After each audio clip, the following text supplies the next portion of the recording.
Сайн байцгаана уу хүүхдүүдээ. 1-р сарын 19-ний өдрийн математикийн даалгаврын бодолт хариуг танилцуулъя. Нэгдүгээр ажил. Илэрхийлэл утга юм байна. За энэ илэрхийлэл 6 үйлдэлээр бодогджээ. Эцсийн нь хариу 4785 гарсан байна.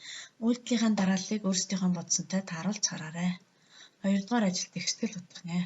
30901 ба А тооны ялгуурыг 605 хуваахад 51 гарсан байна. За тэгвэл 30901 ба А тооны ялгуурыг олохын тулд 605-ыг 51-ээр үржүүлсэн байна. За ингээд 30901 ба А тооны ялгуур 30855 гарчээ. За одоо эндээс А тоогоо олохын тулд 30901-ээс А гисгад 30855 гараад.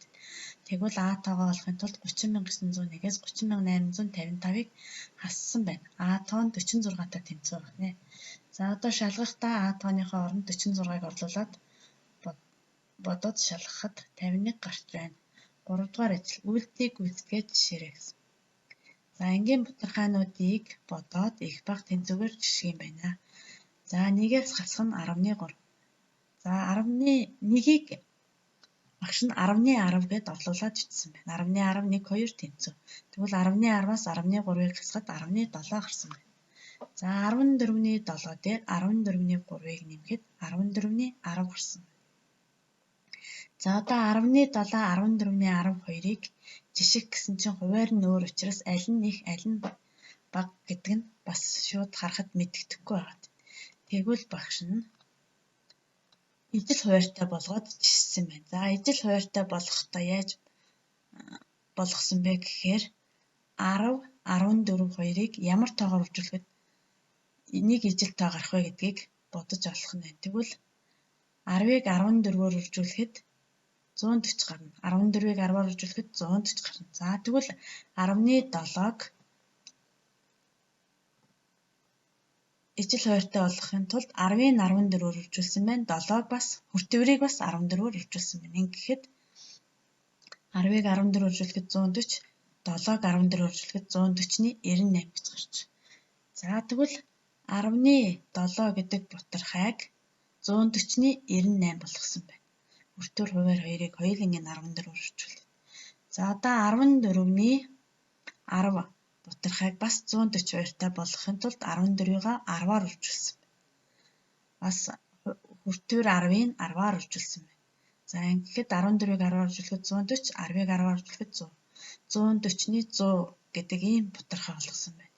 За одоо 140-ны 98, 140-ны 102-ыг хуваар ижил болсон учраас бид нэр аль нь их вэ, аль нь бага вэ гэдгийг харахад амархан боллоо. За тэгвэл 140-ны 98, 140-ны 102-ын 140-ны 100 их байх нэ. За дараагийн бутархайгаа бодож жишсэн байна. За 1 дээр 5-ны 2-ыг нэмэхэд 1 бүхэл 5-ны 2.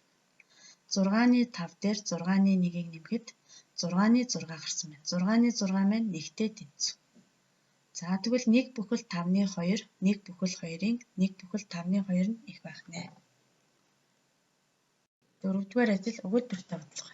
Бүх талбайн 5-ны 1 нь 125 бөгөөд түүнд сонгон тарив. За бүх талбайн 5-ны 1-д нь сонгон тарьсан байна.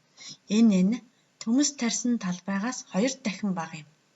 За сонгон тарьсан талбай төмөс тарьсан талбайгаас 2 дахин бага байх нь төмөс тарьсан талбай сонгон тарьсан талбайгаас 2 дахин их гэж ойлгох. Үлдсэн талбайд байцаа тарив. Байцааг хэдэн га талбайд тарьсан бэ гэж. За багш нь товч эхлэсэн байна. Сонгон бүх талбайн 5-ны 1 нь буюу 125 га тарьсан. За бүх талбайн 5-ны 1 нь 125 га байх нэ. Энэнд бол сонгон тарьсан байна. За төмөс тарьсан талбай нь сонгоны талбайгаас 2 дахин их гэж. За байцаа хэдэн га тарьсан бэ гэсэн ийм бодлого байна. За багш нь зураглалаар үзүүлсэн байна. Бүх талбайгаа 5 тэнцүү хэсэгт хуваасан. За тэгвэл 5 тэнцүү хэсгийн 5-ны 1 хэсэгт нь сонгон тарьсан байна. Энэ 5-ны 1 хэсэг нь 125 га болгох. За тэгвэл төмөс тарьсан талбай сонгон тарьсан талбайгаас 2 дахин их гэсэн учраас 2 хэсэг гэж авсан байна. Тэгвэл 5-ны 2 хэсэгт нь төмөс тарьсан байна. За үлдсэнд нь байцаа тарьсан гэдэг. Тэгвэл үлдсэн хэсэг нь бас 5-ны 2 хэсэг байна. Энэ 5-ны 2 хэсэгт байцаа тарьсан байх нэ. Бодолт. За 5-ны 1 хэсэг буюу 125-гаад сонгон тарьсан. Тэгвэл төмөс тарьсан талбай 2 дахин их гэж байгаа. Тэгвэл 125-гаа 2-оор оржуулад 250-гаад төмөс тарьсан байх нэ. За одоо 5-ны 2 хэсэгт бас байцаа тарьсан байх гэдэг. Тэгвэл 5-ны 1 хэсэг нь 125 юм чинь 5-ны 2 хэсэг нь хэд байх вэ гэд 125-ыг 2-оор оржуулад 250-гаад байцаа тарьсан байх нэ. За багш нь бүх талбай хэмжээг болчихжээ. 5-ны 1 хэсэг нь 125 юм чинь 5-ны 5 хэсэг буюу хэсэг нь хэдэн га байх вэ гэдгийг олохын тулд 125-ыг 5-аар оржуулад нийт талбай нь 625 га гэж гарсан байна. За 5 дугаар ажил. Эхээс бага руу ирэмблэн битээрэй гэсэн байна. За эрэг сөрөг тоонууд өгөгдсөн байна. Эрэг тоон сөрөг тооноос ямагт их байдаг. За тоон шулуун дээр бид нар эрэг сөрөг тоог байрлуулахдаа тэгээс зүүн гар тийших тоонууд ямагт бага байдаг. Тэгээс баруун гар талд бичигдсэн тоонууд ямагт их байдаг. Тэгвэл хамгийн их тоонуудаас хамгийн их тоон 87 байх нь. За тэгээ эхээс нь бага руу нэрэмблээд бичиж. 6 дугаар ажил. Тэнцүү бутархаанууд битээрэй гэсэн. За 3-ны 1-тэй тэнцүү бутархай бичгийн тулд хүртвэр хуваар 2-ыг ижил тоогоор үржүүлэхэд тэнцүү бутархай үүсдэг байна. За тэгвэл багш нь хуваар 3-ыг 2-оор оржуулсан байна. Хүртвэр 1-ийг 2-оор оржуулсан байна.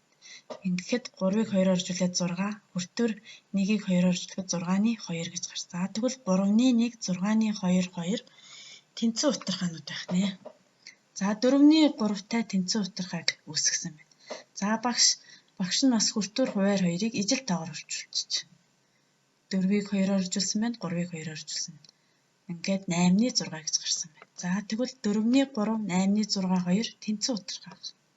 За 5-ны 2-тай тэнцүү бутархай бичээрэй гэсэн байна. За бас хүртвэр хуваар 2-ыг ижил тоогоор оржуулчих. 5-ыг 2-оор оржуулсан байна, 2-ыг 2-оор оржуулсан. Ингээд 5-ыг 2-оор оржуулахад 10 гарсан байна, 2-ыг 2-оор оржуулахад 4 гарсан байна. Ингээд 10-ны 4 гэдэг бутархай үүсчээ. Тэгвэл 5-ны 2, 10-ны 4, 2 тэнцүү байна. За 6-ны 4-тэй тэнцүү бутархай үүсгэсэн байна. За ингээд үүсгэхдээ багш нь үржүүлээгүйгээр ижил тоонд хуваацсан байна. Үүнийг бутархайг хураах гэж ярьдаг. Тэгвэл 6-аг 2 хуваасан байна, 4-ийг 2 хуваасан байна. Ингээд 3-ны 2. За 6-ны 4, 3-ны 2, 2 тэнцүү бутархай байна. За 10-ны 8-тай тэнцүү бутархай үүсгээрэй гэсэн байна. За багш нь бас хүртвэр хуваар 2-ыг ижил тоонд хуваасан байна. Үүнийг бутархайг хураах гэж ярьдаг. За тэгвэл 10-ыг 2 хуваасан байна, 8-ыг 2 хуваасан байна. Ингээд 5-ны 4 гэж гарчээ. 10-ны 8, 5-ны 4, 2 тэнцүү бутархай байна.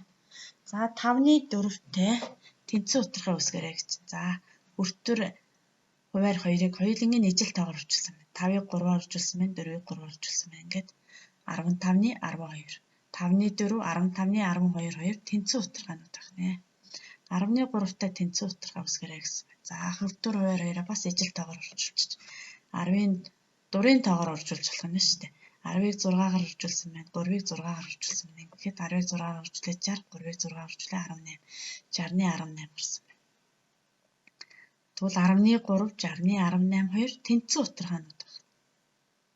За 12-ны 7 тэнцүү бутархайг үүсгээрэй гэсэн. За тэгвэл багш нь хүртвэр хуваар 2-ыг хоёулангийн 10 гэсэн тоонуудаар орчуулчих. 12-ыг 10-аар орчуулад 120, 7-ыг 10-аар орчуулад 70 гарсан байна. Тэгвэл 12-ны 7, 120-ны 72 тэнцүү бутархайнууд байх нэ. За тэнцүү бутархайг үүсгэхдээ хүртвэр хуваар 2-ыг ижил тоогоор үржүүлээд тавьчихад тэр үүсэж байгаа бутархай нь анхны бутархайтай тэнцүү байдаг байна. Эсвэл ижил тоонд хураах буюу хувааж болдог байна. Тэгвэл бас анхны бутархайтай тэр үүссэн бутархай тэнцүү байдаг байна. Их бодлого.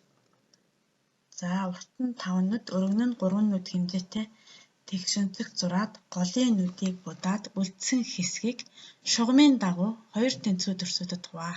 Хэдэн янзаар хувааж болох вэ гэсэн. За 5 нүд, 3 нүдээр тэгшинцэг зурчих нь. Тэ голын нүдийг будаад тэг үлдсэн хэсгэнд шугамын дагуу тэнцүү байх юм байна. Яг тэр дөрвөлжин шугамуудын дагуу. За багш нь лавгад доржийн зөв хуваасан хуваалтуудын зургийг тавьсан байна. Бас мөнгө тулгын зөв хуваасан хуваалтуудын зургийг тавьсан байна. За ахаад нэмээд бас ингэж хувааж болох юмаа гэсэн хоёр хуваалтыг нэмж тавьсан байна. Дараагийн бодлого үсэг таавар. АВ-д нэмэх нь S тэнцүү 100 гэсэн үсэг таавар хэдэн хариу тавья гэсэн байна. За АВ S өсгүүд хоорондоо ялгаатай учраас өөр өөр цифрүүд байх нөхцөлийг хангах хэрэгтэй байх нэ.